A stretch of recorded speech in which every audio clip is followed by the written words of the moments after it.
On va pouvoir commencer. En attendant, les autres nous rejoindront. Donc déjà, bienvenue à tous et merci de vous être adaptés à nous et aux circonstances.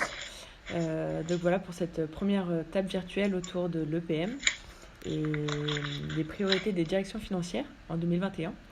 Donc ce qu'on vous propose pour ce soir au programme, tout d'abord, c'est une analyse par David et Marc de KPMG sur les priorités des directions financières en 2021 face à un contexte Covid, de crise Covid. Par la suite, Sébastien Narme, qui est directeur associé chez Data Value, donc je laisserai se présenter, vous présentera donc des cas d'application concrets d'élaboration budgétaire, notamment l'ASC et Novacel. Puis on laissera la parole donc à Mohamed sur la solution GDocs. Alors je ne sais pas si tout le monde connaît, qui est un outil d'élaboration et de planification budgétaire. Et enfin, on fera une espèce de table ronde, donc un peu étonnant pour certains. Il y a une petite main normalement qui est sur votre navigateur Teams. Donc ce que je vous propose, c'est de lever la main si vous avez des questions. Comme ça, on s'entendra tous parler. Voilà. Je vais laisser du coup Marc et David d'abord dans un premier temps se présenter, puis Sébastien et Mohamed.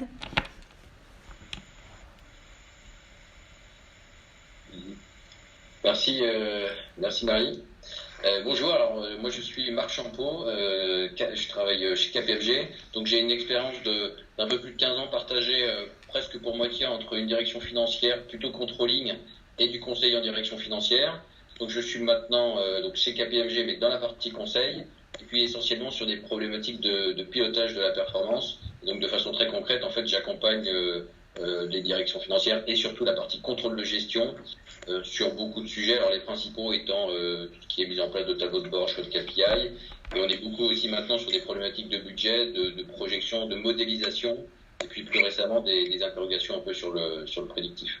Donc c'est évidemment beaucoup d'interactions avec d'autres acteurs comme des éditeurs, comme d'autres cabinets de conseil, puisque vous avez notamment ici Sébastien que je laisserai se présenter, mais avec lequel on est en train de démarrer une mission. Et puis plus généralement, côté KPMG, on travaille sur ces questions de pilotage de la performance, souvent en tandem, avec à la fois une partie un peu métier-finance que je vais représenter, et donc qui apporte une connaissance controlling et puis un peu des réflexes économiques, voire un peu stratégiques, si on veut dire des gros mots. Et on s'appuie énormément sur l'expertise outils avec David que je vais laisser se présenter. Donc David Vuaya, je suis directeur au sein du pôle technologie de transformation de KPMG. Je suis spécialisé dans les outils de pilotage de la performance, donc qui inclut tout ce qui touche aux outils de consolidation, aux outils d'élaboration budgétaire et de business intelligence pour la data visualization. Je déploie cette offre chez KPMG au sein des régions, donc sur le marché des PME et des ETI. Et l'accompagnement de nos clients porte à travers de l'assistance maîtrise d'ouvrage et de la maîtrise d'œuvre en fonction des technologies concernées sur différents projets. J'ai la particularité également de porter une offre qui s'appelle Forms, justement orientée sur les services managés pour la production des reporting financiers. Et je travaille souvent avec Marc sur des projets où moi j'apporte l'expertise outils qui peut aller de très très en amont sur le cadrage, sur le schéma directeur des systèmes d'information en lien avec le pilotage de la performance, au choix d'outils et ensuite à toutes les phases de conception, de paramétrage, de recettes et de reprise des données historiques et plus globalement le pilotage des projets, que ce soit des projets de courte envergure ou au contraire des projets plus significatifs sur des clients PME et ETI. Et quand on travaille avec Marc apporte cette vision métier en complément justement de cette vision outil que je peux partager avec vous.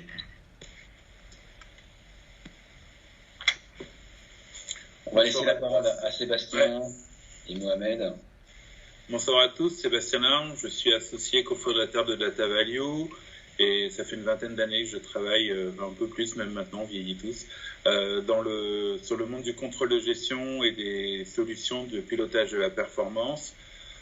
Désormais, j'accompagne plutôt mes clients sur les aides au choix d'outils, sur les problématiques de stratégie, de mise en place d'outils, que ce soit à travers des problématiques métiers ou s'imbriquer dans les systèmes d'information de nos clients. Donc voilà, j'interviens en expertise et en support auprès de clients de toute taille. Voilà. Je te laisse la main, Mohamed. Bonjour tout le monde, Mohamed Elizayan, consultant avant-vente chez G-Docs. Aujourd'hui, je vais intervenir durant cette présentation pour vous présenter la société G-Docs, ensuite le produit G-Docs qui est notre solution unique de gestion de la performance, et je vais finir avec une démonstration dans laquelle on va voir comment faire de la planification, de l'élaboration budgétaire, etc. dans notre outil. Super, merci à tous. Et du coup, je vais laisser la parole maintenant à Marc et David. Merci. Alors, on commence ici avec les priorités 2021. Alors, je pense qu'il faut qu'on reste assez humble sur cette notion de priorité parce qu'évidemment, chaque entreprise a son agenda propre. On a quand même trouvé pertinent d'interroger 2021 à la lumière de cette année 2020 qui a marqué une rupture dans nos activités à la fois professionnelles mais aussi personnelles. Et en fait, ce bilan et ces perspectives, alors je voulais dire perspectives post-Covid, mais on n'est pas encore sorti, mais ces perspectives sont basées sur nos interventions en entreprise, puisqu'on continue d'intervenir de façon assez importante. Avec un premier constat, c'est que tout ce qu'on va évoquer ici, on est finalement sur des éléments qui étaient déjà présents avant la crise, mais que le Covid a vraiment accéléré ces considérations. Et l'autre aspect que je voulais évoquer en introduction, c'est que on va vous partager ici plutôt des priorités orientées vraiment pilotage de la performance, car c'est ce qui nous paraît vraiment critique au vu de la volatilité et de l'incertitude de la situation actuelle. Alors on commence avec un premier bloc sur cette partie imaginer l'impensable. Alors derrière cette accroche un peu commerciale, l'idée c'est vraiment de repenser la notion de prévisionnel. Et au-delà du prévisionnel en tant que tel, c'est vraiment même questionner le cycle de gestion, puisque le constat est assez clair, tout ce qui est projection linéaire n'a plus lieu d'être du tout, et on se trouve vraiment dans une obligation d'intégrer des scénarios de stress test pour identifier les fragilités de l'entreprise et puis pouvoir travailler sur des leviers d'action. Donc la première idée là-dessus, c'est de réussir, alors même qu'on a un environnement assez instable, mais de réussir à déterminer à l'avance certains nœuds décisionnels et finalement construire des scénarios là-dessus pour préparer ces leviers et aider à ce que la finance contribue finalement à mettre en lumière les fragilités mais aussi les opportunités. Et là on est vraiment à la recherche de leviers d'action, que ce soit pour compenser des situations difficiles ou pour accentuer des situations favorables. Donc dans les cas d'usage qui seront présentés plus tard, il y a tout un aspect sur la dimension scénario et capacité à simuler des scénarios de façon importante, et ça nous paraît assez clé. Parce que c'est vrai qu'une simulation, ça peut vite être contraignant, et il ne faut pas non plus tomber dans un effet un peu usine à gaz ou construction en sol qui serait pas du tout utile. L'autre aspect que je voulais évoquer là-dessus, c'est un peu le travail d'anticipation. Puisque là, on est plus aussi sur un questionnement sur la place de la finance, et au-delà d'apporter de l'appui à la décision et puis du conseil, c'est aussi, je pense, la capacité à évaluer la maturité des opérationnels, vraiment en testant leurs scénarios et en testant, je dirais, leurs alternatives. Et la finance est là pour assurer une prise de hauteur, pour à la fois sécuriser les choix, mais sécuriser aussi les hypothèses et les sous-jacents. Donc on est dans une logique d'anticipation qui invite à la réflexion, qui est sans doute un peu hors du cycle de gestion traditionnel, mais qui interroge pas mal la place de la finance. Donc si je raisonne cet aspect, c'est logique de scénario, des scénarios avec des amplitudes plus grandes, parce qu'on est vraiment sur des cas extrêmes qui peuvent être assez brutaux, et puis aussi une capacité, et je dirais même une volonté pour la finance de faire et peut-être de se positionner différemment. Pour continuer ce panorama, je vous propose de passer à la slide suivante et d'avoir une dimension là plus outil, puisque les usages ont plutôt évolué. Je laisse la parole à David. Merci Marc. Alors, les outils qui sont censés savoir tout faire, ou qui le prétendent, on l'a constaté, ont été mis à rude épreuve pendant cette crise, dans l'accompagnement des processus de reforecast, d'atterrissage ou de budget. Et on va voir comment fiabiliser ces nouveaux usages digitaux à travers des workflows intégrés. Nos enseignements ont été tirés et synthétisés en trois mots. L'agilité, la collaboration et la sécurité. L'agilité, elle se traduit en termes de besoin de projection dans un contexte de crise. Comme le dit Marc, c'est un contexte qui va être récurrent.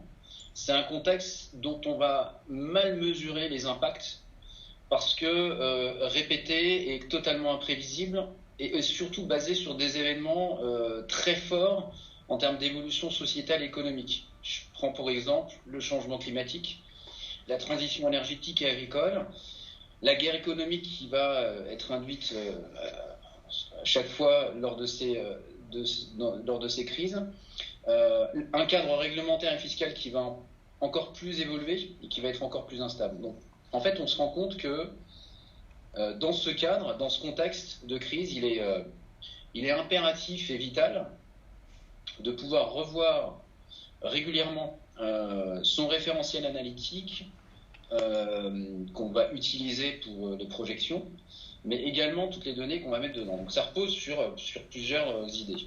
D'abord, c'est de sortir des euros et de rentrer des éléments beaucoup plus opérationnels dans les plans de projection.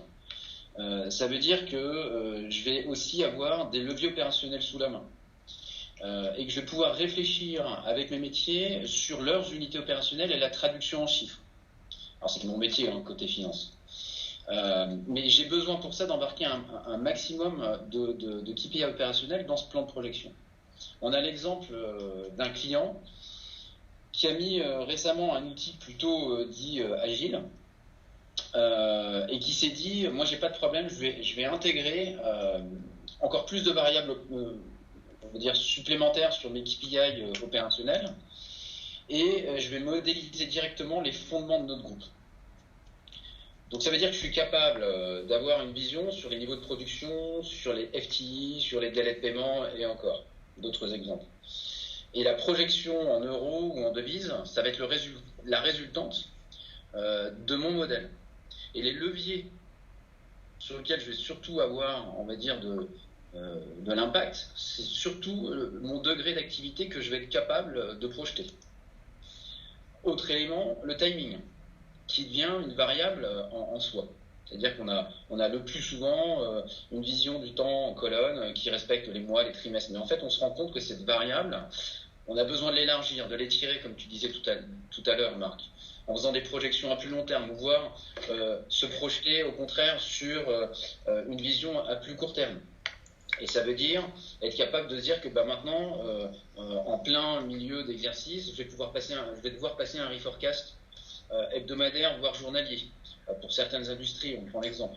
Et donc, ce qui est essentiel dans ce cadre d'agilité, c'est d'avoir un outil qui soit capable d'absorber ce type de modélisation. Après, on parlait d'un deuxième critère qui est la collaboration. Alors ça, c'est l'élément clé dans les outils qui existent aujourd'hui et qu'on estime être les solutions capables de s'adapter justement à ces situations de crise que l'on vient d'évoquer. Et donc, pour être totalement franc de ce qu'on a vu, Marc et puis encore toutes nos équipes, c'est que les modèles de projection, les outils qui sont basés sur des cubes statiques, avec beaucoup d'axes analytiques, une profondeur de granularité, sont complètement dépassés. Parce que ces outils ne sont pas capables d'organiser un échange de données entre les différents collaborateurs. Et en fait, si on prend l'exemple d'un défenseur de rugby qui est très musclé, qui va se faire dépasser par les joueurs qui sont beaucoup plus agiles et qui vont se passer la balle l'un et l'autre. Donc l'importance de s'orienter vers les outils qui intègrent beaucoup plus ces aspects de workflow. C'est-à-dire que je peux regarder un écran de chez moi en remote, faire une modification, apporter de nouveaux scénarios, de nouvelles variables, de nouvelles hypothèses, l'envoyer à un collègue qui va voir le même écran, qui va, comme moi, être capable de pouvoir modifier ses hypothèses, peut-être dupliquer les scénarios et de l'envoyer à une troisième personne. on voit clairement que les outils qui sont capables de faire ça, avec une finesse pas forcément très très importante, avec moins d'axes, sont capables de, on va dire, traverser les crises. Et surtout, c'est pas traverser les crises, c'est permettre aux clients de traverser la crise avec plus d'agilité et de collaboration. C'est vraiment l'axe essentiel. Et alors, le télétravail, il est acquis pour tout le monde. Chez KPMG, on travaille à minimum 3 jours par semaine à distance. Et ça veut dire que cet élément, il va être essentiel sur les projections budgétaires. Et donc, on s'oriente vraiment très clairement à sortir des outils où on va avoir des grosses maquettes compliquées à mettre à jour en centrale avec peu d'accès en remote. Alors, le troisième point dont je parlais, que j'ai évoqué, c'était la sécurité. Alors, quand on parle sécurité, on pense tous à la sécurité d'accès, la sécurité applicative, sécurité du cloud, etc. Là, on est plutôt orienté sur la notion de la capacité à suivre l'avancement des données et du processus. Quand j'ai tous mes collaborateurs qui sont justement dispersés à travers le monde. Et l'essentiel, c'est d'avoir un tableau de bord qui va nous permettre de savoir quelles entités ont déjà soumis leurs données dans l'outil. Est-ce que j'ai fait une revue de qualité?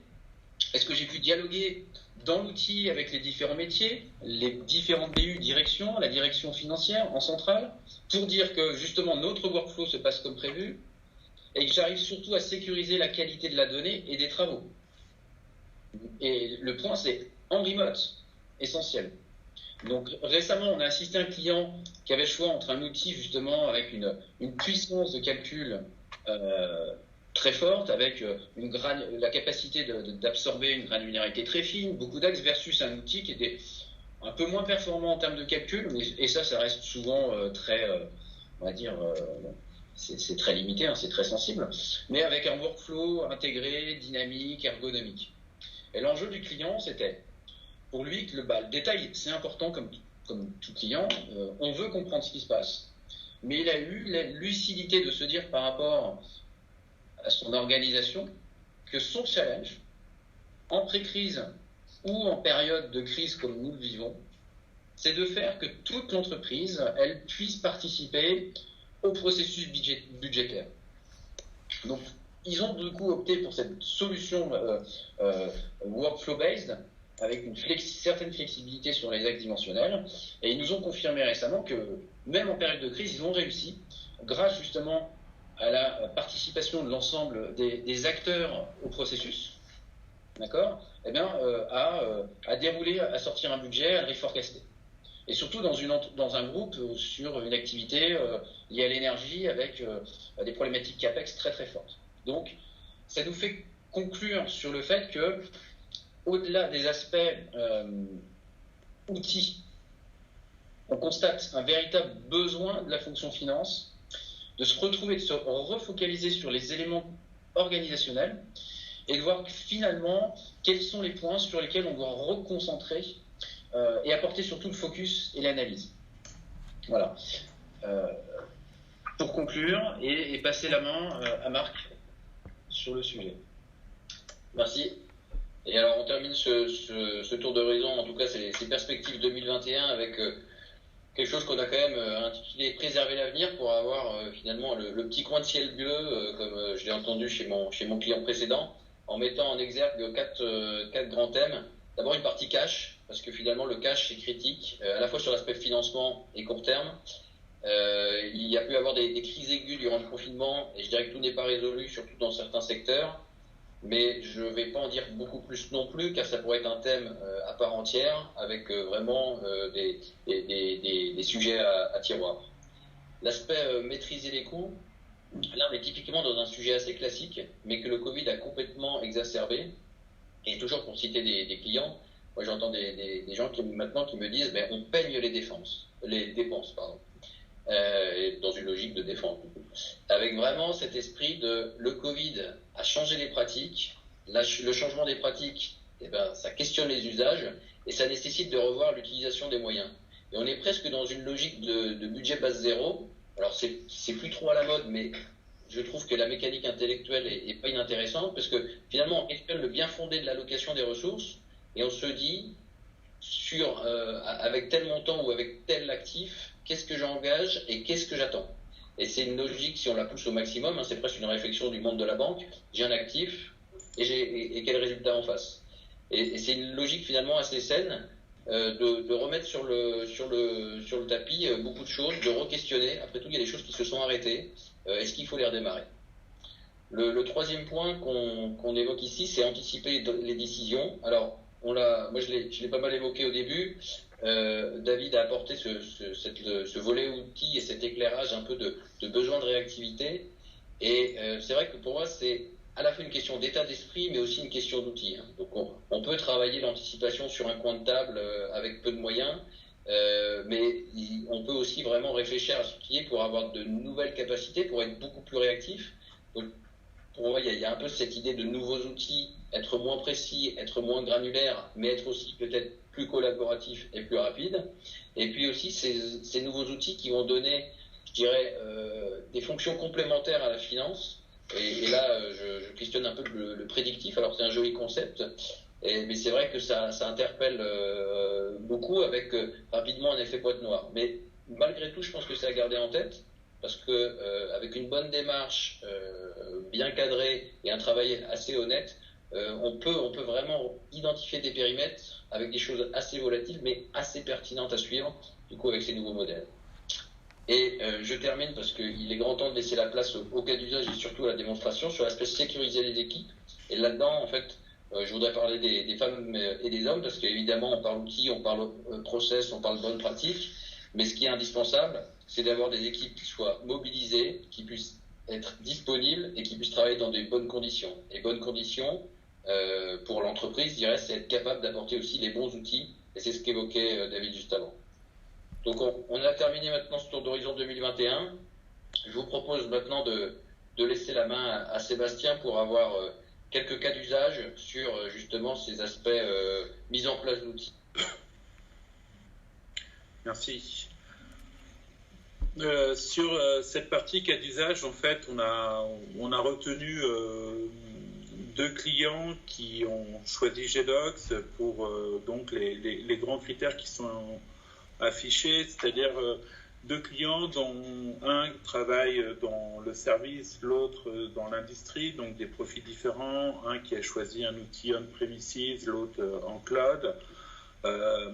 Donc, malgré tout, on revient finalement un petit peu à ce que disait Marc également, des besoins de projection. Donc là, on était sur des mises en place d'outils avant Covid finalement, avec des projections sur une vision pluriannuelle, des calculs complexes, des allocations qui étaient sur plusieurs niveaux à mettre en place. Malgré tout, une souplesse du moteur et une capacité d'évolution du paramétrage sans être obligé de tout casser en cas de changement de business model pour l'entreprise.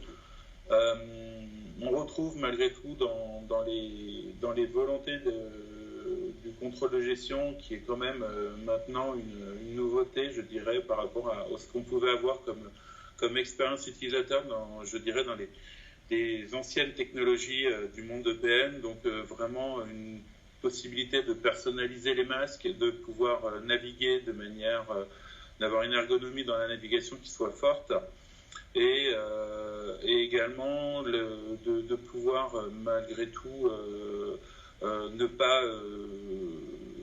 pas dépenser sans compter dans la mise en place d'une solution EPM, puisqu'aujourd'hui on a quand même des solutions plusieurs éditeurs qui sont véritablement au niveau attendu, et c'est vrai que nos clients bénéficient aussi de cette tarification qui peut être adaptée suivant les usages de l'outil. Donc Data Value, on a choisi de présenter sur quand on accompagne nos clients, on peut passer au slide suivant, Marie. Sur l'accompagnement du choix de l'outil, puisqu'en fait c'est un moment important dans le projet, c'est bien en amont de sa mise en place ou c'est véritablement de rechercher quels sont les besoins, les douleurs que l'on peut avoir au niveau quotidien, au niveau du contrôle de gestion pour choisir la bonne solution. Parce que comme je disais, toutes les solutions sont bonnes, mais toutes ne sont pas bonnes dans le contexte du client. Donc c'est véritablement un choix important et sur lequel l'erreur peut coûter cher, puisqu'une fois qu'on a décidé de partir avec un outil, on va partir entre 3 et 5 ans avec cette solution. Et le but, c'est de véritablement d'avoir une bonne définition sur ce que l'on souhaite avoir, d'avoir une vision claire également de la DSI, puisqu'en fait, il faut que la solution puisse communiquer à travers le paysage applicatif du client. Et aujourd'hui, c'est vrai que on se retrouve avec beaucoup d'interfaçage pour les outils EPM, comme le disait tout à l'heure KPMG, puisqu'on recherche énormément d'indicateurs qui ne sont pas en euros. Et de ce fait, il faut aller rechercher cette information qui n'est pas nécessairement traduite dans un système comptable et d'aller chercher dans des outils transactionnels opérationnels, ce qui est quelquefois moins aisé finalement. Donc voilà, la démarche est importante, il faut y passer. En tout cas, c'est un conseil que je donne tout le temps.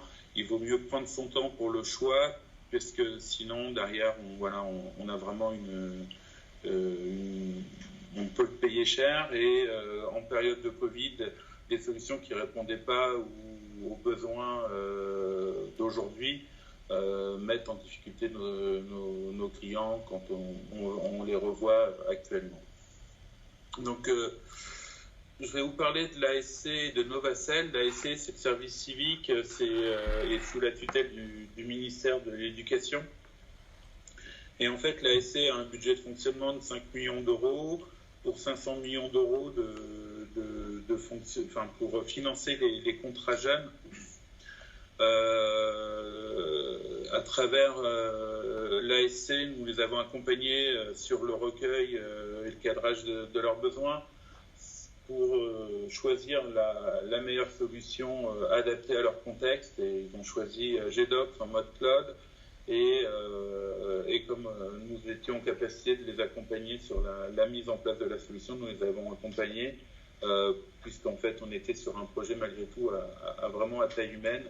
Et leurs objectifs étaient de se simplifier la vie, puisqu'en fait leur fichier Excel était devenu impossible à gérer, c'est-à-dire qu'il leur fallait une dizaine de jours pour mettre à jour, le réaliser tous les 3 mois dans le fichier Excel, et ils avaient beaucoup de difficultés à simuler des scénarios différents entre une vision pessimiste, une vision optimiste. Donc c'était ils étaient arrivés au bout de l'exercice sur Excel. Donc c'était ce premier point, et surtout de gagner aussi en productivité pour se consacrer à de l'analyse, pour optimiser le nombre de contrats jeunes que pouvait proposer l'ASC par rapport à une enveloppe budgétaire. Donc les bénéfices, voilà. Là, tout à l'heure, on a entendu aussi le mot prédictif. Donc l'ASC a mis en place des projections prédictives pour son budget et ses forecasts. Et aujourd'hui, après avoir implémenté la solution, l'ASC est passé de 10 jours à environ 10 minutes pour pouvoir mettre à jour ces données et de pouvoir se mettre en ordre de bataille pour avoir des solutions, des prévisions entre 1 an et 2 ans par rapport à une batterie d'hypothèses à renseigner. Et aujourd'hui, le contrôle de gestion est en capacité vraiment de pouvoir piloter le stock, en fait, je dirais, de contrats jeunes à gérer. Et on verra tout à l'heure tous les bienfaits de GDocs par rapport à ce contexte Covid. Pour Novacell, là, on est vraiment sur un paysage applicatif plutôt très normé, où Novacell a fait un choix d'installer GDocs sur son propre data center, puisqu'en fait il y avait un schéma directeur et une volonté de l'informatique de garder leur propre data center plutôt que de partir sur le cloud. C'est pour des raisons de sécurité, c'était historique. Et nous avons accompagné finalement Novacell après l'aide au choix d'outils sur l'intégration de GDocs sur une problématique qui était simple. Le groupe qui est chargeur avait décidé de mettre en place tout son reporting sur une vision par continent. Toute la comptabilité, tous les systèmes BI étaient en vision société, donc il fallait retravailler par des règles d'allocation assez complexes et de reventilation, en fait, tous les coûts et tous les flux par continent pour avoir cette vision. Et sous Excel, c'était tout simplement impossible de pouvoir gérer cette masse d'informations. D'où le fait pour Novacell d'avoir choisi de passer à la vitesse supérieure en choisissant un outil EPM et d'avoir une certaine vision des choses, c'est-à-dire d'avoir un modèle qui puisse être évolutif, puisqu'en fait, Novacell, tous les ans, intègre de nouvelles fonctionnalités dans GDocs.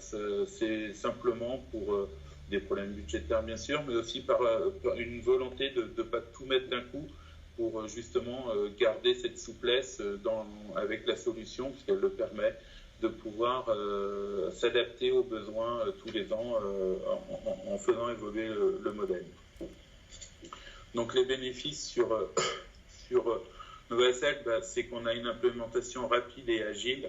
Cette agilité, on la retrouve par rapport aux motivations de Novacell, de ne pas tout mettre, de mettre un monstre en place dès le départ, mais de pouvoir greffer des fonctionnalités tous les ans dans l'outil, d'avoir aussi ses bénéfices, c'était d'accélérer son processus de budgétaire. Ça, c'était une volonté forte, et de garder l'aspect collaboratif sur la personnalisation des rapports et de pouvoir intégrer le management dans l'élaboration budgétaire. L'exemple pour l'ASC qui est assez frappant, et là je pense que c'est quelque chose où sans GDocs, les contrôleurs de gestion de l'ASC, ils seraient encore, je pense. En fait, le 22 juillet, Emmanuel Macron, face au Covid, a annoncé que 100 000 services civiques supplémentaires allaient être créés, donc avec un palier en septembre et en janvier 2021. Et lorsqu'il y a des annonces qui sont faites ainsi par le président, souvent c'est normal. On doit savoir le coût que ça va représenter, on doit savoir la faisabilité, et cette prise de décision, en fait, cette demande a été demandée quelques jours avant cette annonce au CFO de l'ASC, et sans GDocs, en fait, il n'aurait pas pu établir tout un tas de scénarios pour pouvoir à la fois d'un point de vue financier donner l'ensemble des informations, et également en termes de faisabilité opérationnelle, si par rapport aux indicateurs qui étaient intégrés, de pouvoir donner tous les arguments et toutes les solutions, toutes les réponses en tout cas des questions potentielles qui auraient pu être posées à Emmanuel Macron lors de sa présentation.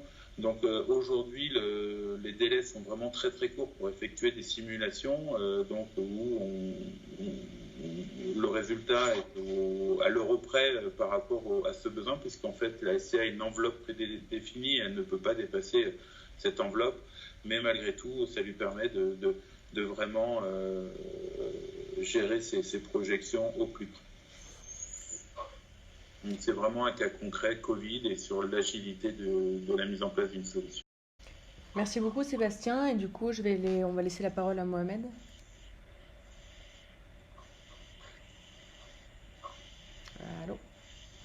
Allô, oui, je suis là. Alors, ce que je vais faire aujourd'hui, c'est que je vais vous présenter la société GDocs. En plus de ça, je vais vous présenter le produit brièvement en quelques mots. Ensuite, on va passer à une démo. Alors, GDocs est une société allemande qui a été fondée en 2002 à Fribourg et qui propose une solution unique de la gestion de la performance. Nous accompagnons plus que 2500 clients répartis dans 140 pays, vraiment de la PME comme Restalliance ou très grands comptes comme Air Liquide, SNCF, etc. Vous voyez à travers de nos références clients qu'on adresse l'ensemble des secteurs grâce à notre solution, de part de cette flexibilité. Donc, on adresse aussi bien des problématiques dans le secteur de l'industrie avec Air Liquide, Eramet, que dans le secteur de conseil avec Weston, ou encore la private equity chez Orazio, ou encore dans le secteur de la restauration collective, comme on l'a fait chez Restalliance. Tout ça pour vous dire que, quelle que soit la taille de votre entreprise ou le secteur de votre activité, GDocs est la solution qui va vous permettre d'augmenter l'efficacité et la performance de vos équipes opérationnelles à travers du pilotage et de la gestion de la performance. Alors, notre solution a fait ses preuves sur le marché de l'EPM. En témoigne la reconnaissance des plus grands cabinets d'analystes, par exemple le BARC, qui nous reconnaît en tant que market leader et qui nous a classés en première position en 6 catégories de son dernière étude dans la valeur, dans sa dernière étude.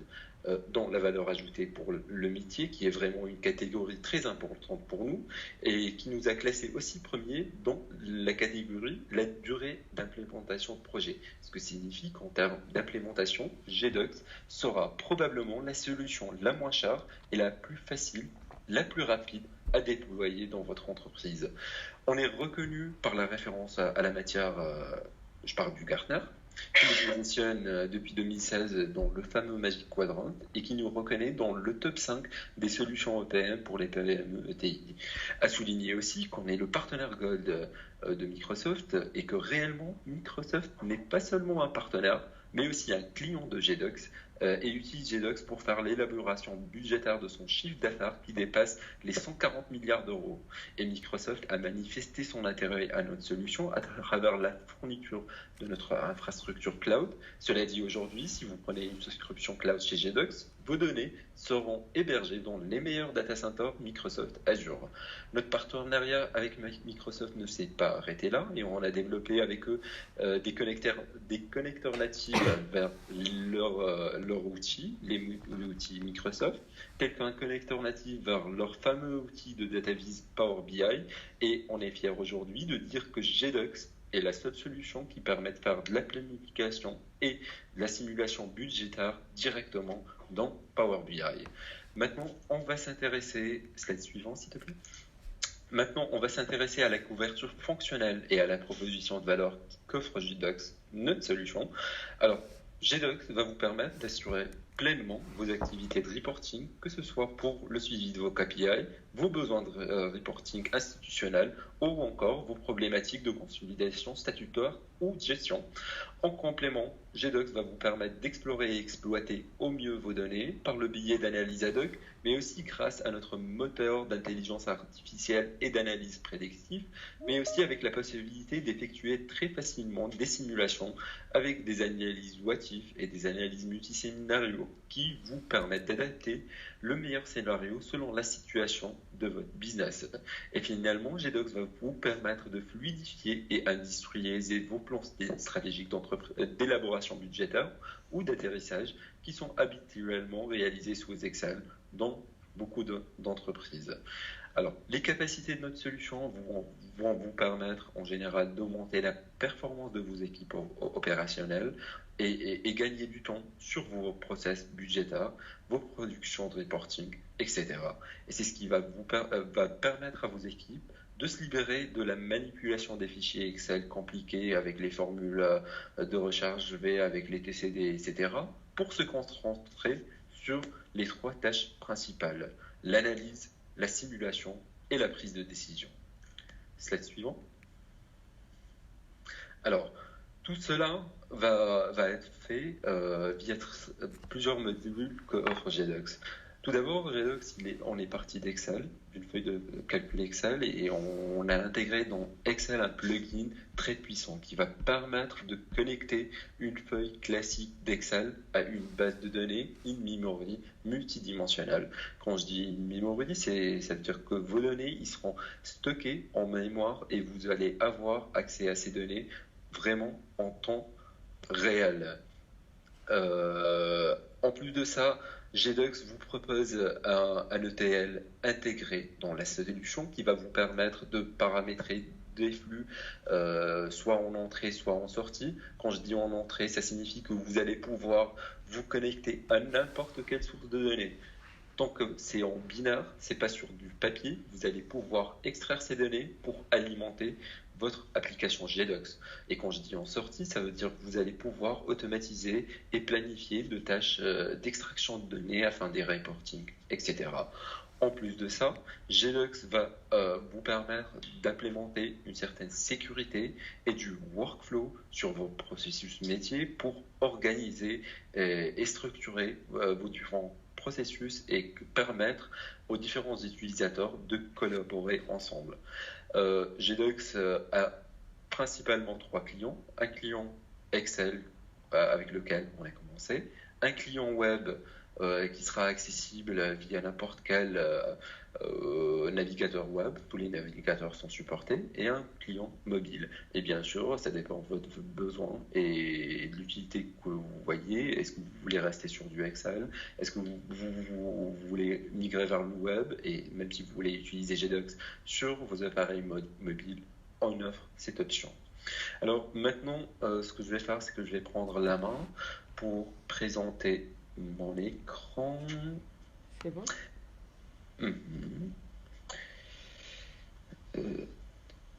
Alors, est-ce que vous voyez mon écran? Oui. Oui, c'est bon. Alors, le plan de la démo.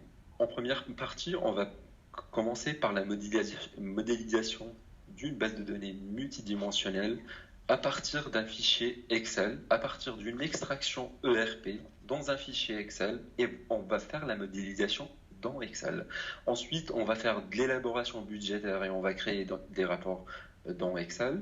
Ensuite, on va publier ces rapports-là dans l'environnement web, et par la même occasion, je vais vous présenter les fonctionnalités de workflow, comment on peut faire de l'élaboration budgétaire dans Jedox, comment on peut faire du forecast, ou si je veux dire de la reprévision dans Jedox, et finalement, je vais vous présenter les fonctionnalités d'intelligence artificielle que offre Jedox. Ensuite, en quatrième étape, on va passer à l'étape où je vous montre quelques dashboards, quelques écrans de reporting native Jedox, et je vais essayer de vous présenter notre connexion avec l'outil Power BI de Microsoft et comment on peut faire de la planification et de la reprévision dans Power BI. Et finalement, je vous montrerai comment un cas client où on s'est connecté à la base de données de l'Organisation mondiale de la santé pour extraire les données de l'évolution du Covid et l'intégrer dans une application d'un client qui sert Jedox pour planifier son investissement dans des sociétés. Alors, je vais lancer la démo et là, on va commencer par la première partie. Et la première partie va consister à créer une base de données multidimensionnelle à partir d'une extraction ERP. Avant de le faire, là, vous voyez que j'ai une extraction ERP qui contient à peu près 30 000 lignes. Cette extraction, elle vient d'une entreprise qui commercialise des vélos dans le monde entier. Et ce que fait cette entreprise, c'est qu'ils vont prendre cette extraction-là, ils vont se baser sur cette extraction pour faire plusieurs tableaux croisés dynamiques afin de générer un rapport de reporting où ils vont avoir les chiffres de l'actuel, les chiffres de l'année dernière, etc. Alors, ce processus-là, de la création de TCD, les formules compliquées dans Excel, c'est un processus qui est vraiment risqué et pas sécurisé. Quand je dis risqué et pas sécurisé, de un, je parle du risque de l'erreur humaine, parce que ces tableaux-là, ils sont élaborés par des êtres humains, en fin de compte, et à un certain moment, l'un des collaborateurs, il peut faire une erreur, et ça va générer des écarts énormes au niveau consolidé ou agrégé de vos entreprises. En plus de ça, le deuxième risque, c'est que vos données de votre entreprise, ils seront éparpillés sur plusieurs fichiers Excel, dans plusieurs fichiers Excel qui vont être envoyés par mail, etc. Et le troisième risque, c'est que dans Excel, vous êtes limité par la volumétrie. À un certain moment, vous n'allez pas être capable de gérer 10 gigas de données dans Excel. Alors, pour remédier à tout ça, GDocs va vous proposer de partir d'un fichier Excel plat, comme celui-ci, de construire une base de données multidimensionnelle et de charger toutes ces données dans une seule base de données. Alors, je vais vous présenter ce fichier. La première colonne, c'est la colonne où on a le mois de la transaction de la vente. La deuxième colonne, c'est la colonne où on veut... Allô ? La deuxième colonne, ça sera la colonne où on aura le canal de vente. Je te coupe, Mohamed. Est-ce que c'est possible pour... La troisième colonne, c'est le numéro de facture. Et sur cette colonne-là, on va pouvoir faire du drill-through pour aller à un détail vraiment très fin et descendre jusqu'à la facture. Ensuite, on a 3 colonnes qui vont caractériser nos produits. Dans la troisième colonne, on voit les produits. Une sous-catégorie de produits. Pour vous expliquer, alors la première catégorie, ça sera les vélos de montagne et finalement le produit qu'on vend. Après, on a nos régions qui sont catégorisées par région et par pays, et finalement 2 mesures qui sont les quantités vendues et le chiffre d'affaires généré par les ventes. Alors, maintenant, ce qu'on va faire, c'est qu'on va créer la base de données multidimensionnelle. Et pour faire ceci, vous voyez ici que j'ai un onglet additionnel qui s'appelle GDocs. Alors, cet onglet-là va vous permettre d'accéder aux différentes fonctionnalités qui vont servir à la création de rapports, à la modélisation de bases de données et à la publication des rapports vers l'environnement web. Et aujourd'hui, on va s'intéresser particulièrement à la fonctionnalité Data Driven Modeling. Alors, quand je vais cliquer sur ce bouton-là, je vais voir que directement le logiciel détecte qu'il y a une action requise de l'analyse de fichiers, il analyse mon fichier et il me propose une organisation de ma base de données en dimensions. La première dimension qui souhaite créer le fichier à partir de la première colonne, c'est la dimension mois. La deuxième dimension, ça va être la dimension produit, où on voit bien qu'il a détecté qu'il va organiser mes produits niveau fin dans des sous-groupes de produits et dans des groupes de produits. Les bikes, les mountain bikes et les produits.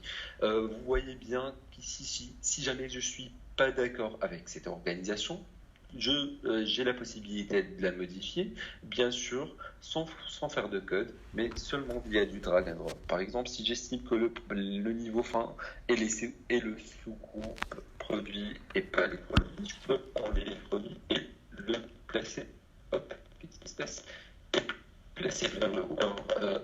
À noter que là, vu que je partage mes écrans et j'ai pas vraiment un PC avec des performances exceptionnelles, tout ce que vous allez voir sur GDocs, il va être un petit peu ralenti.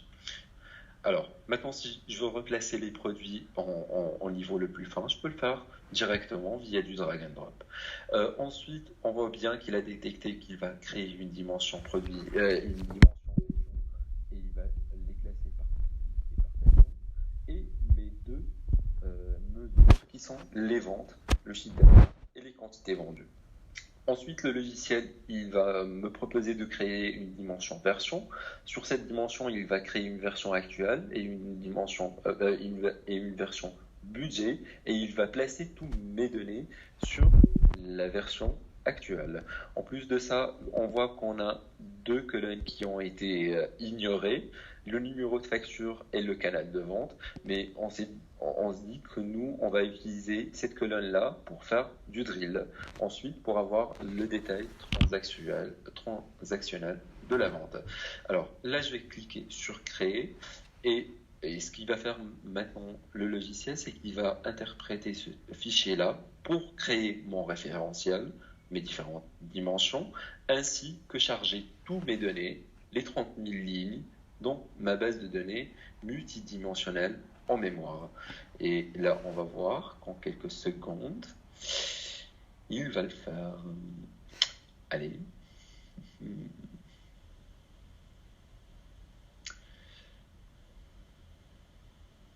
Hop.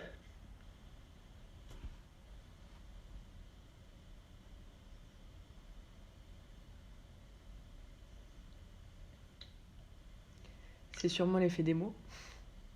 Sûrement l'effet démo et en fait le problème c'est que mon PC il est vraiment pas performant et avec le logiciel qui tourne en premise et le partage d'écran etc ça alourdit toute ma machine.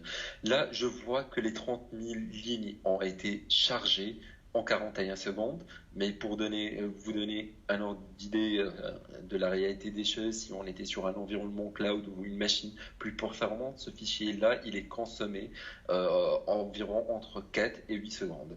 Là, si je veux avoir les logs de la manipulation qu'on vient de faire, on peut voir tous les détails ici de ce qui a été fait. Je vais cliquer sur terminer et tout de suite, via ce bouton Modeler, je vais accéder à ma base de données. Alors, la base de données qu'on vient de créer, elle aura le nom sûrement de 16 démos, le même nom que de mon fichier. J'aurais pu choisir un nom à cette base de données, mais je ne l'ai pas fait.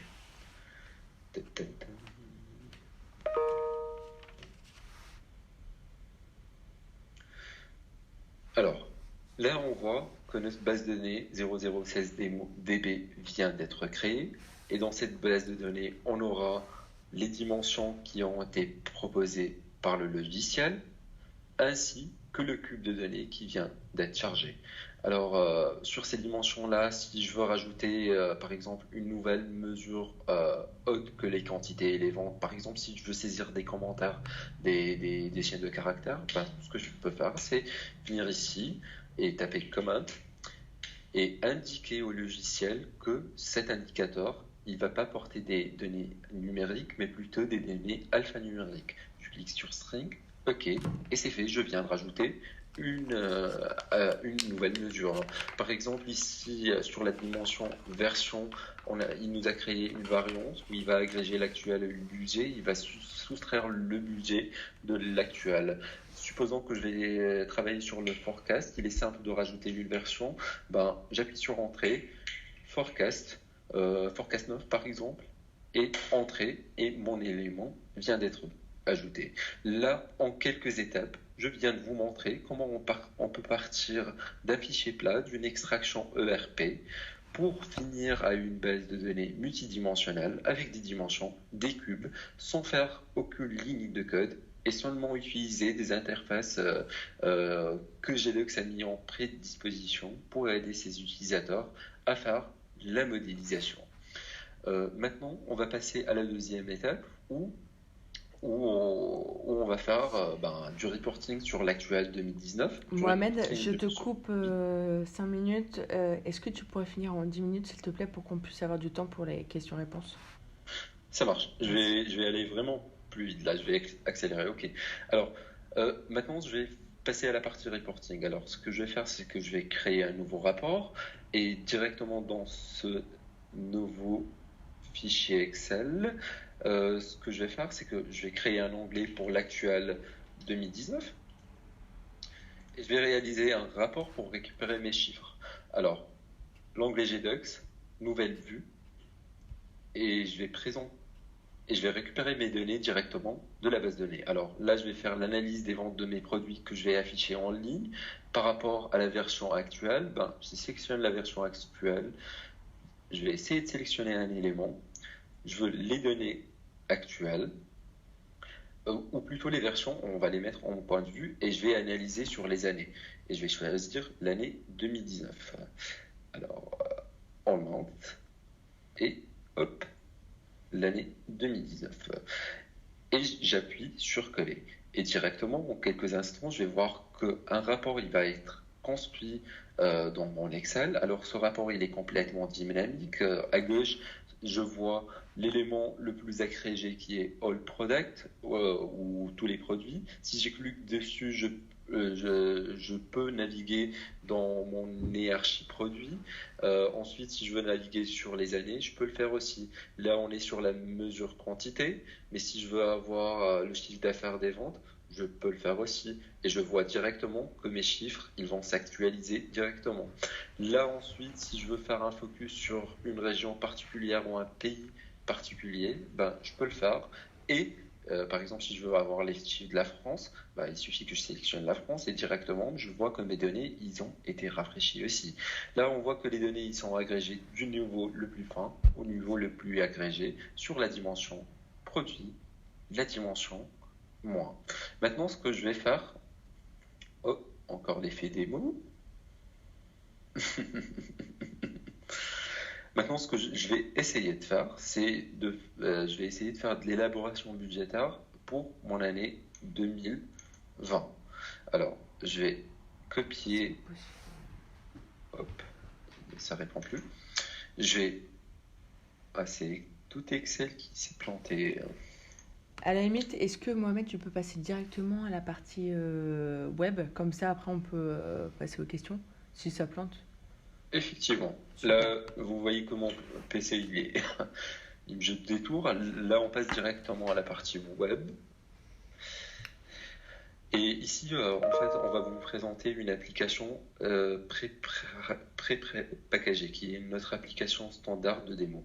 Alors là, vous voyez que on a une application dynamique, on a un écran, on a un menu de navigation, on peut naviguer sur les différents rapports de notre application. C'est long. Vous voyez que GDocs peut intégrer des images, des boutons, c'est totalement dynamique et peut respecter n'importe quelle charte graphique. Alors, tout d'abord, je vais commencer par le workflow. Dans cet écran, ce qu'on va voir, c'est un écran de pilotage de mon workflow où je vais piloter les différentes régions de mon entreprise où je vends des vélos pour faire l'estimation de mon chiffre d'affaires. Alors ici, on a la liste des régions ou des pays où on commercialise ces vélos. On a un workflow qui est composé de 3 étapes. La première étape, ça sera la saisie de données, la vérification de données par un deuxième niveau à notre utilisateur et finalement la validation par la centrale. Mais aujourd'hui, puisque je suis l'administrateur, je vais faire toutes les tâches.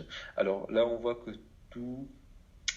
toutes les entités y sont fermées à la saisie et si je veux aller vers l'écran de saisie, on verra bien que sur cet écran, on ne pourra pas saisir du budget. Bon, dorénavant, je vais éviter de passer d'un écran à l'autre parce que mon PC il est en train de souffrir. Alors. Bon. C'est pas possible.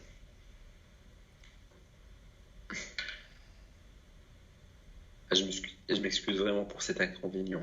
Là, vous voyez que mes colonnes budget sont fermées à la saisie et j'arrive pas à saisir dessus. Si je clique dessus, ça fait rien. Je vais retourner sur mon écran d'avancement, mon écran d'overview de mon workflow et je vais démarrer mon workflow en cliquant simplement sur le bouton Start.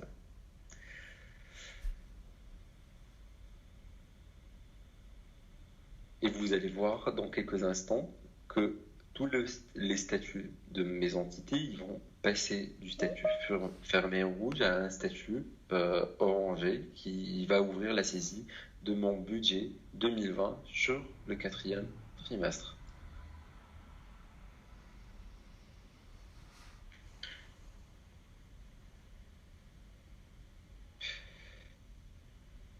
Je vais arrêter ma caméra, peut-être que ça va aider. Alors là, on voit que le statut il vient de passer de fermé à saisie en cours. Si par exemple, je veux faire de la saisie budgétaire sur la France, il suffit de cliquer sur la petite loupe qui est ici. Ça va m'emmener directement sur le rapport où on va faire de l'élaboration budgétaire de la France. Et là, on va constater que la saisie sur les colonnes Alors, pour faire du budget, on part généralement de l'actuel de l'année précédente. Alors là, je vais utiliser un accélérateur de saisie pour copier les données de l'actuel sur le mois d'octobre. Et sur le mois d'octobre, je vais l'augmenter de 15%. Je vais faire la même chose sur le mois de novembre. Et pour le mois décembre, je vais demander à mon logiciel de prédire mon budget à partir des données de 3 années précédentes. En cliquant et en faisant ainsi, il va prédire un chiffre. Maintenant, je vais venir incrémenter ce chiffre par 15% si je le veux. Et en quelques instants, je vois qu'on vient de faire une élaboration budgétaire pour l'entité France en quelques clics. Par contre, si j'ai besoin de saisir directement mes données sur un niveau fin, je peux le faire directement en saisissant un numéro. Là, il fait une petite erreur pour me dire que c'est un niveau agrégé. Du coup, là, je saisis. Par exemple, ici, on va saisir 1 million, etc. Maintenant, après avoir fini ma saisie, ce que je vais faire, c'est que je vais passer la main à l'utilisateur suivant en faisant avancer le statut de mon workflow de saisie en cours à vérifier. Et en plus de ça, je vais saisir un petit commentaire pour expliquer ce que j'ai fait. Là, on va dire budget France. OK. Et on va cliquer sur Proceed. Automatiquement, ce qui va arriver, c'est que les colonnes du budget, ils vont être automatiquement verrouillées. Là, on ne pourra plus saisir du budget et on va passer d'un statut saisie de données en cours vers un statut vérifié. Maintenant, si je reclique sur le workflow, bien sûr aujourd'hui je suis admin, c'est moi qui fais toutes les étapes, mais il faut imaginer qu'à un certain moment on va attribuer des droits et des rôles aux différents utilisateurs. Maintenant, je dois vérifier ces données. Je vais taper données, valider. Et je vais valider les données qui ont été saisies par mon collègue. Alors, si je veux avoir un overview sur tout ce qui s'est passé, là, on voit que l'admin a démarré le workflow à telle date et telle heure. L'admin avait fait une première validation et elle a laissé un commentaire. Aussi, l'admin a fait une deuxième validation et a laissé une troisième commentaire. Et c'est ce qui va me permettre de piloter un workflow et de dispatcher la tâche de planification sur les différentes entités. Si je reviens sur mon écran d'avancement, je vais voir que l'entité France vient de passer du statut saisie en cours vers le statut validé. Et j'aurai une restitution ou un overview de tout mon processus de planification budgétaire que je contrôle tout simplement avec des boutons et un processus simple. Maintenant, on va passer sur le prévisionnel. En gros, GDocs, ce qui va vous permettre, c'est de créer plusieurs scénarios de reprévision. Après avoir effectué votre budget, vous allez avoir des scénarios où vous allez faire des estimations par rapport à votre atterrissage. Alors, vous allez avoir des scénarios d'estimation, par exemple, forecast 3 plus 9, 6 plus 6 et 9 plus 3. Dans cet exemple-là. Là, je vais me mettre sur l'année 2019 parce que sur l'année 2019, j'ai l'actuel ou les données réalisées sur toute l'année. Et là, ce que vous allez constater, c'est que sur mes différents scénarios, par exemple pour le 3 plus 9, on va récupérer automatiquement les données du réalisé 2019 et on va venir affiner notre atterrissage de fin d'année. Par exemple, ici, ce que je vais faire, c'est que je vais copier le budget 2019 et je vais estimer qu'en septembre, j'aurai une hausse de vente de 5%. Sur novembre, j'aurai une hausse de vente de 15%. Ces accélérateurs de saisie, ils sont paramétrés, bien sûr, par les soins de nos utilisateurs et on peut y intégrer vos fonctionnalités favorites. Maintenant que je vous ai montré comment on peut faire le mélange de entre version de forecast actuelle et budget, je vais vous présenter brièvement et rapidement les fonctionnalités IA que propose GDocs. Alors, GDocs vous propose un moteur d'intelligence artificielle qui va vous aider et vous guider dans vos processus de réestimation et d'élaboration budgétaire. Alors là, je ne vais pas lancer la prédiction parce que ça va prendre un temps fou vu les performances de mon PC. Mais en gros, ce que je vous présente aussi ici, là, on va travailler sur la version Forecast 3+9 et on va avoir les 3 mois de l'actuel. Et à partir du mois de mars, le logiciel, il va exécuter un certain nombre d'algorithmes intelligence artificielle, comme le Causal Native, le Random Walk with Tree, l'Exponential Smoothing, et il va sélectionner l'algorithme avec le niveau de confiance le plus haut. Par exemple, là, il a sélectionné les résultats fournis par l'algorithme ARIMA pour vous fournir une prévision pessimiste, une prévision optimiste et une prédiction, disons, moyenne, selon laquelle vous allez être guidé pour faire vos prévisions 3+9. Maintenant, ce que je vais vous montrer rapidement aussi pour respecter les temps, notre intégration avec Power BI. Là, ce que je vous ai montré, cet écran-là, on va le retrouver exactement dans votre outil de DataVis Power BI. Et vous allez voir qu'on a les mêmes résultats de prédiction qui ont été fournis par notre moteur IA. Et non seulement ça, on va pouvoir saisir directement de Power BI dans la base de données GDocs pour pouvoir ensuite réexploiter ces données dans des modules de restitution Power BI qui sont vraiment très puissants et qui vous donnent des fonctionnalités de reporting vraiment assez développées. Là, je viens de faire mon réestimation Forecast 3+9 et si je veux avoir de la restitution, il suffit que je clique sur un rapport Power BI pour avoir toutes les fonctionnalités, tous les rapports Power BI dynamiques où je peux accéder à des maps dynamiques, des bar charts, etc.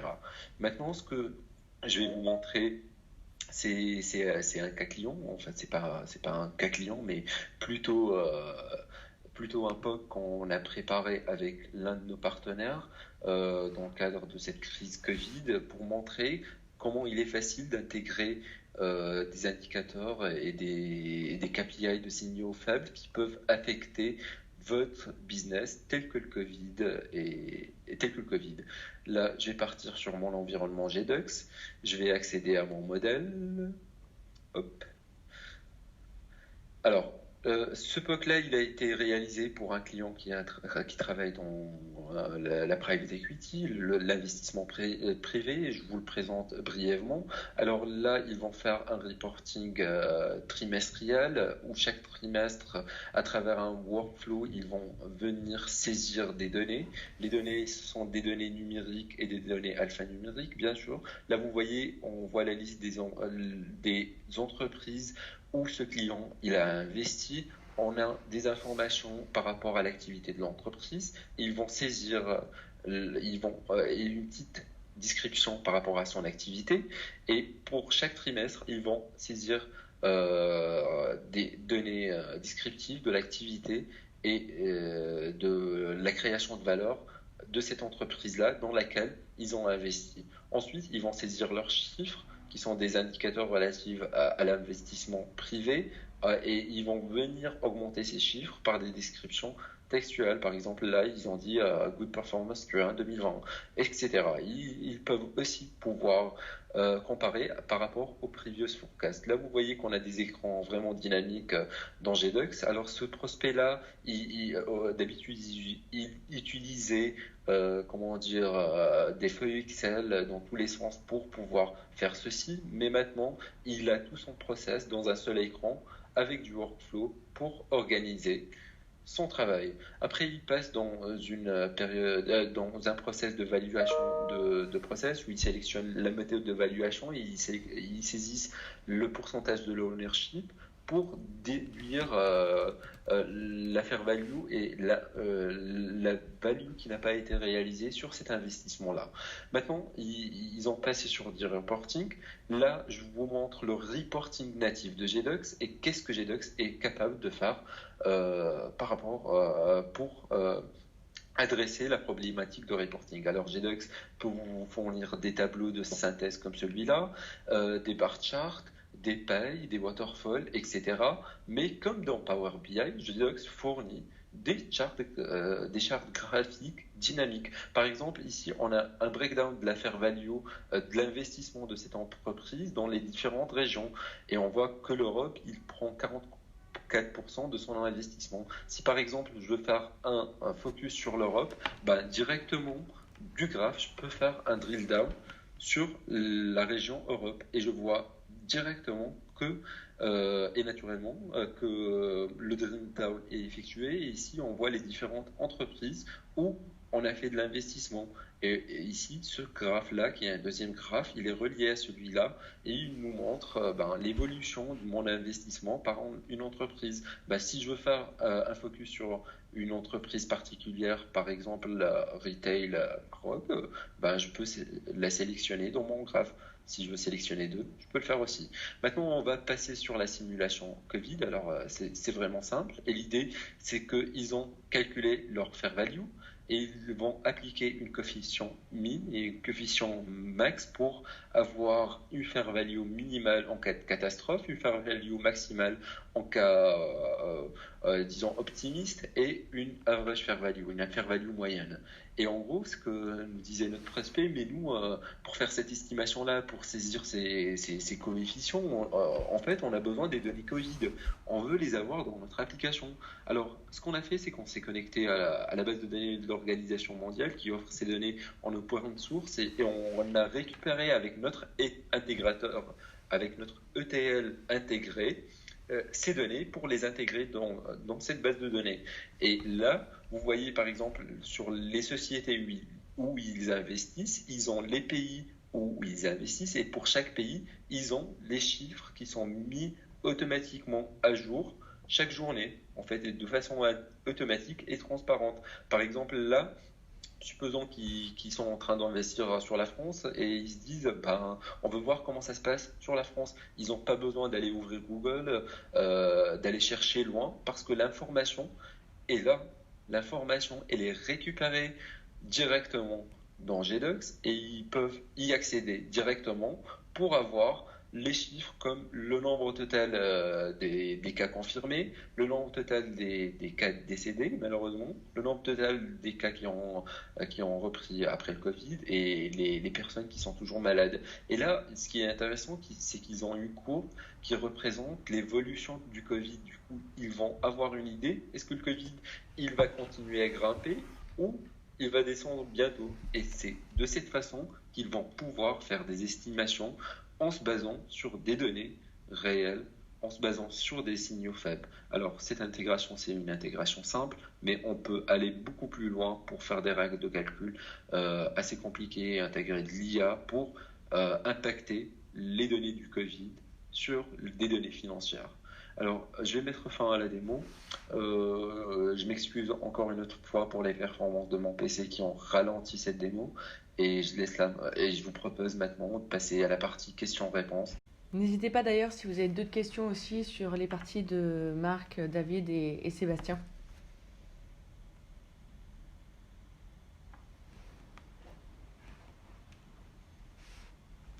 Il n'y a pas de questions.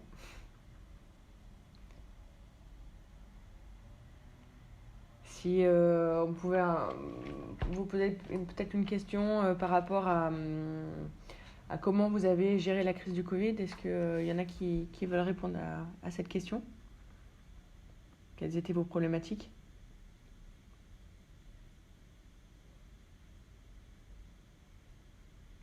Personne ne veut se lancer?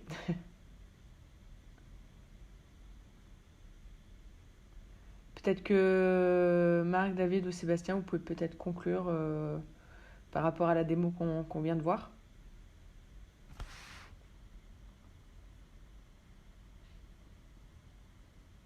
Une question. Ouais. Combien de temps pour un choix et pour une installation? Un choix de solution pour une installation. C'est pour Sébastien ou c'est pour... Ouais, c'est pour en fait, alors, juste pour revenir aussi sur la présentation qui vient d'être faite sur GDocs, on voit que cet aspect workflow, c'est quelque chose, c'est un vrai critère important en lien avec ce qu'on évoquait sur le fait que c'est important de se concentrer sur le processus, l'organisation en fait, sur l'organisation et le processus. Parce que maintenant les capacités on va dire, outils en termes de calcul et de granularité, d'axes, elles ne sont plus à démontrer. Et c'est vraiment un sujet d'avoir la capacité de retranscrire son processus et la participation des acteurs dans un outil. Et ça, c'est vraiment essentiel. Parce que voilà, faire des calculs, faire des projections, c'est un sujet, on en a parlé avec Marc, mais avoir la capacité de pouvoir retrouver sa vision organisationnelle dans la solution, c'est ce qui va permettre aussi de faciliter le dialogue de gestion entre les différents acteurs et puis d'arriver derrière à une vision finale, à plusieurs versions qu'on va pouvoir faire vivre au cours de l'exercice.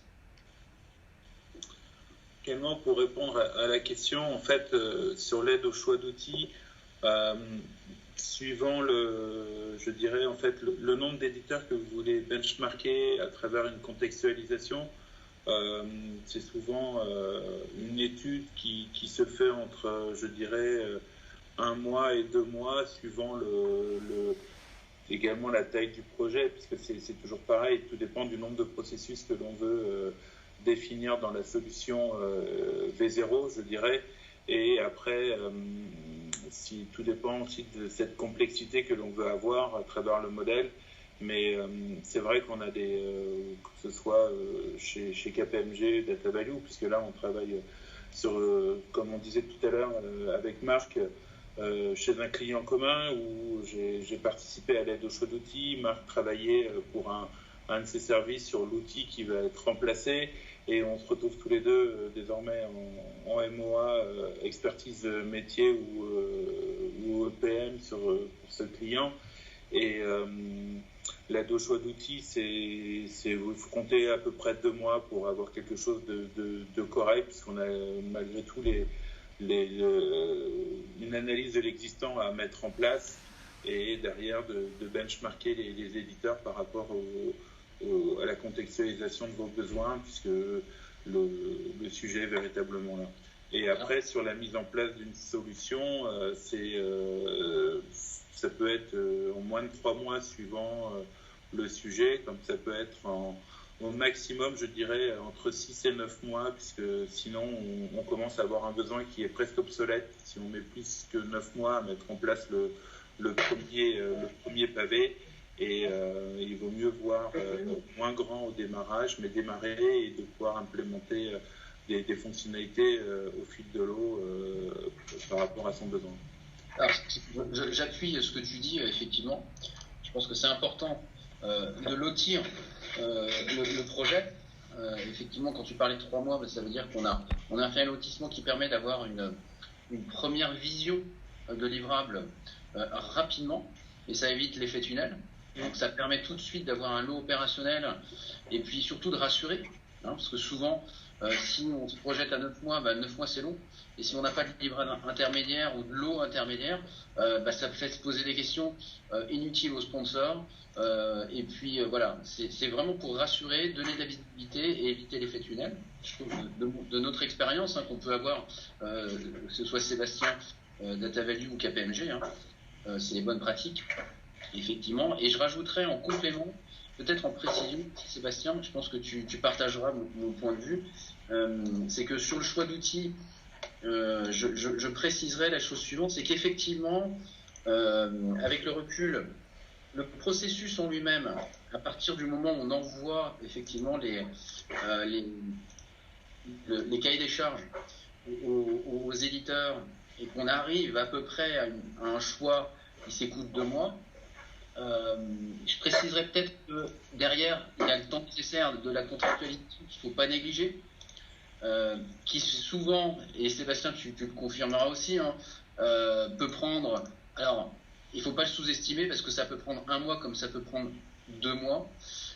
Et le temps aussi nécessaire à la rédaction du cahier des charges, et peut-être même un petit RFI en amont, d'études de marché un peu plus larges. Ça peut, en amont justement de ces 2 mois, prendre 1 à 2 mois aussi complémentaires dans le processus. Donc tout cumulé, entre le moment où on va commencer à réfléchir sur le panel d'outils, rédiger un cahier des charges, ce cahier des charges qui peut être aussi en fonction de différents lots, D'accord. Puis ensuite, le processus de sélection en tant que tel, la contractualisation, on peut arriver sur des périodes de 6 mois. Oui, je confirme, en fait, quand je parlais d'un 2 mois, c'était une étude interne sans appel d'offres, c'est-à-dire pour faire une big picture du monde de l'EPM à travers un besoin. C'est-à-dire, c'était même avant la rédaction, c'était des travaux préparatoires à la rédaction d'un cahier des charges et au lancement d'un appel d'offres. Donc, je sais pas, ouais, je vais les nommer. En fait, le groupe SNCF a mandaté Data Value début février pour une étude justement pour un plan stratégique. Et en fait, l'étude s'est faite en 3 mois. Et après, il y a eu tout le lancement de l'appel d'offres pour ce sujet. Et c'est sur ce point où on travaille avec Marc. Et oui, pour la SNCF, il nous a fallu une étude. Elle a duré 3 mois jusqu'à la rédaction du cahier des charges. Et après, il y a eu tout l'appel d'offres qui a été lancé début mai. Et la signature se fait courant octobre. Donc c'est un processus suivant l'entreprise qui peut être long. Mais en tant que tel, pour avoir une big picture du monde des éditeurs, et c'est 2 mois. Et après, il faut rajouter tout le process de sélection. Est-ce qu'on a répondu à votre question? Je crois que c'est Karine qui a posé la question. Non. Non, c'était, j'ai vu baisser. Monsieur Chancy. Donc, mais je sais pas si c'est, j'ai vu que les. Monsieur Chancy.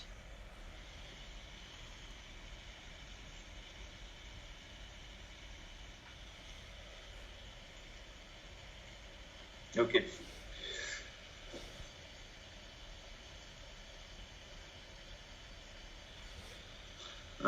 C'est vrai que par rapport au Covid, suivant les activités, là je sais que j'étais chez un client là, où en fait pour le Covid on a mis en place tout l'outil via Teams, parce qu'en fait le kick-off a été fait le 26 mars pour une mise en place du budget pour le 1er septembre, donc c'était assez compliqué. Et c'est vrai que l'activité principale a été complètement coupée à travers le monde pour ce client, puisqu'en fait c'est dans le monde de la petite enfance. Et les besoins initiaux ont évolué à travers justement toutes les problématiques qu'a pu rencontrer de composition pendant ce Covid, puisque ce cas comme si incertain qui n'est jamais pensé, en fait, et véritable personne imaginait qu'on pourrait avoir une activité coupée pendant 6 mois à travers cette entreprise.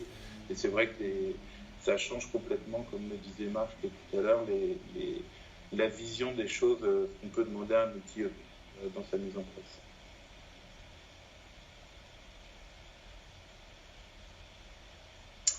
Donc sur la partie BI, est-ce que vous considérez que Power BI se détache?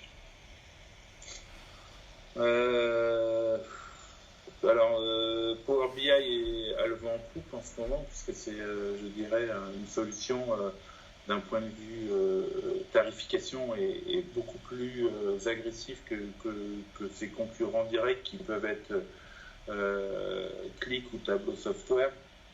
Parce que je crois que de mémoire, on est 3 fois moins cher sur Power BI et c'est une solution qui, en tout cas, qui propose, Microsoft propose à travers Azure, à travers SQL Server, donc un DataWare plus Power BI, une solution qui est vraiment très intéressante, plus les solutions sur O365 pour justement avoir des processus moins stratégiques peuvent être utilisés et gérés dedans. Et c'est vrai qu'avec une connexion avec GDocs qui est ouvert à ce type de solution BI, puisque tous les outils EPM ne le sont pas, c'est également des choses à vraiment regarder dans le choix d'un outil, c'est son ouverture et ses capacités de communication avec le reste de l'applicatif dans l'entreprise. Power BI, oui, en tout cas, est une solution qui est, je dirais, séduisante à la fois pour les utilisateurs et à la fois pour les DSI, puisque c'est quelque chose qu'ils peuvent maîtriser, mettre en place une plateforme BI pour une entreprise ou pour un service de manière rapide. Peut-être pour compléter, et je dirais avec la vue plus côté finance, nous, ce qu'on voit et ce qu'on constate, c'est vraiment une utilisation qui généralise à vitesse grand V de Power BI. Mais alors, je parlerai surtout de la partie DataVis, parce qu'en fait, Power BI, on peut aussi faire du retraitement de données, on peut faire du travail sur la donnée, on peut faire on peut faire du codage, donc on peut faire beaucoup de choses. L'aspect pur DataVis, mise en forme, extraction de données, diffusion de rapports et tout ce que ça peut changer dans le cycle de gestion bouge quand même pas mal, en tout cas vu de notre expérience. Et je dirais même que par certains aspects, nous on l'utilise aussi beaucoup en interne, mais dans une logique comme étant presque l'extension naturelle d'un Excel ou presque le nouveau PowerPoint. Moi, je demande à mes nouveaux consultants de travailler en ayant, je dirais, toute cette suite Microsoft pour être agile au sens compétent et savoir dans quel cas l'utiliser, que ce soit sur la mise en place de dashboards un peu lourds, mais même pour un accompagnement un peu plus léger et sur des solutions transitoires. C'est aussi des choses qu'on voit beaucoup. Et effectivement, en fait, tu parlais de généralisation, Marc. C'est vrai de Power BI qui devient un petit peu le successeur d'Excel aussi. C'est la volonté la suite de Microsoft logique, de pouvoir, entre guillemets, remplacer Excel par la suite Power BI. Au sein de KPMG, tu parlais au sein de KPMG, nous on a vraiment une adoption massive de Power BI. C'est à titre d'exemple, parce que bien sûr il y a Tableau qui est adapté en fonction des problématiques peut-être plus adaptées que Power BI, mais en parlant précisément de Power BI, nous on a une adoption massive de la solution auprès des équipes, de l'ensemble des BU, que ce soit Deal Advisory, que ce soit Techno Transformation, que ce soit l'équipe de Marc. Sur le mid-market également, nous on a une équipe qui est dédiée au déploiement de Power BI au niveau des régions. Donc c'est vraiment une solution qui a le vent en poupe, qui a ses qualités et qui a aussi ses défauts, bien sûr. Ça n'enlève pas, mais avec le déploiement et la force de Microsoft, c'est vrai qu'il y a une très très forte diffusion, une imprégnation de la solution un petit peu chez tout le monde, dans l'ensemble des groupes. Et pas toujours avec les bons usages aussi. C'est ni la solution ultime, ni mais c'est vrai que ça se diffuse parce qu'il y a une relative facilité d'utilisation et il y a un très bon lien avec soit les outils existants, je dirais la suite bureautique existante pour dire les grands mots, et avec certains outils. Alors Marc, tu parlais de relative facilité d'usage. Je pense que c'est important de le noter. C'est qu'il y a deux choses quand on parle d'une solution BI comme Power BI. Il y a la modélisation de la donnée dans ce qu'on appelle le PBI, le Power BI, d'accord. Donc, il faut créer, il faut structurer la donnée. Et ensuite, il y a la partie de data visualisation, c'est construire les tableaux. Construire les tableaux, les dashboards, c'est pas compliqué en soi. C'est pas ça le plus difficile, c'est pas ça qui prend le plus de temps dans un projet. Ce qui prend le plus de temps dans un projet, c'est vraiment la modélisation de la donnée et la collection de la donnée et le data sourcing. Et ça, la face cachée. C'est la face cachée. C'est-à-dire qu'il faut vraiment pas se laisser duper par l'apparence et on va dire la solution. C'est que comme tous les outils et notamment pour Power BI, quand on met en place ce type de solution, il y a pas que la face, le visuel, il y a toute la face cachée de l'iceberg qu'on appelle, qui est super important, qu'il faut vraiment anticiper et qui nécessite beaucoup plus de temps que le design des tableaux en tant que tel. Donc ça c'est important. Et sur le design des tableaux en tant que tel, là c'est important d'avoir des acteurs, des spécialistes comme Marc, qui vont définir les bons indicateurs et les bons tableaux à restituer. Et après, il faut des gens qui soient capables, on va dire pas de coder, mais de paramétrer en fait les bonnes tables qui vont se connecter ensemble et qui vont aller chercher les bonnes informations dans les bonnes sources de données. Et ça, on va dire que c'est 2 tiers, 1 tiers. Et perdre du temps là-dessus. C'est sur ces problématiques que moi j'appelle ça de la tuyauterie en fait, et voilà pour vulgariser. Et on a les mêmes problématiques quand on met un outil EPM comme GDocs. En fait, si on doit se connecter à la compta, on récupère une balance analytique avec la clé analytique. Si après on doit ouvrir à beaucoup plus de solutions, bah voilà, il faut aller chercher l'information, il faut la structurer, il faut sécuriser les interfaces, industrialiser le tout l'ensemble si on les fait tourner tous les soirs. Donc voilà, en fait, c'est toujours pareil, en fait, suivant le périmètre du projet et les sources différentes, ou la maturité également de votre DSI, puisque s'il y a un data warehouse qui est déjà en place, la connexion y est beaucoup plus simple. Voilà, c'est suivant chaque cas où malheureusement on ne peut pas avoir des trajectoires prédéfinies, mais en tout cas, notre objectif reste toujours d'avoir une tuyauterie simple, efficace et dans un timing de 6 mois. Donc c'est vrai que ce soit les outils BI ou les outils EPM, on a globalement systématiquement les mêmes problématiques avec ce 2 tiers, 1 tiers sur cet iceberg, et c'est clair qu'on ne peut pas aller plus loin en termes de temps ou pour s'engager, pour vous donner des ordres d'idées, mais voilà. C'était je pense notre réponse sur la partie Power BI. Donc je voyais, il y avait une autre question. Est-ce que le besoin de la database justifie cette connexion? Je ne sais pas si on a déjà répondu à travers nos points, mais c'est toujours... En fait, quand on met en place un outil EPM, et là je pense que Marc, tu auras ce point aussi, rapidement on se confronte à une problématique du portail BI de l'entreprise et de savoir qui va finalement diffuser l'information financière. Est-ce que c'est l'outil EPM ou est-ce que c'est la plateforme BI? Et là en fait c'est véritablement plus de respecter les schémas directeurs de chaque DSI par rapport à ce type d'information, puisque les outils EPM ont des modules BI intégrés. Et après, c'est simplement de savoir qui va pouvoir accéder à cette information. Et souvent, c'est vrai que c'est plus simple de passer par un portail BI pour que les managers opérationnels ou les décideurs puissent accéder à cette information, qui sera plus riche à travers un système BI, puisqu'on pourra couper de l'information avec une partie RH ou avec une partie opérationnelle. Donc c'est souvent une problématique liée aux règles édictées par la DSI. Ce que je vous propose, c'est peut-être de clôturer, il est 20h. Voilà, si peut-être les dernières questions, s'il y en a.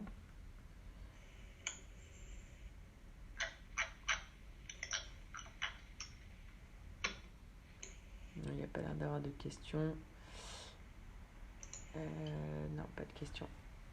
Et ben, en tout cas, merci à tous. Merci pour votre participation. Merci aux intervenants. Et voilà, si vous avez la moindre question, n'hésitez pas, on est là. Voilà, on se fera plaisir de prendre un rendez-vous avec vous pour tout sujet, que ce soit pour GDocs ou même pour vos problématiques métiers, sur les méthodologies d'aide au choix d'outils, etc. N'hésitez surtout pas.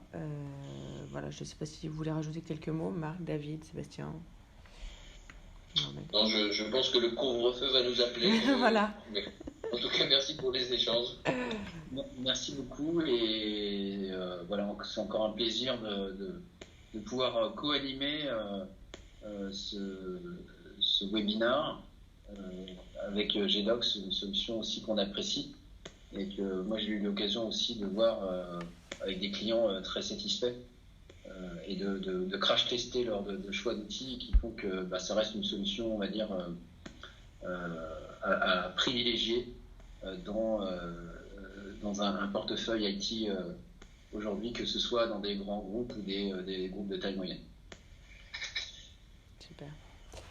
Merci à tous. Merci beaucoup. Au revoir.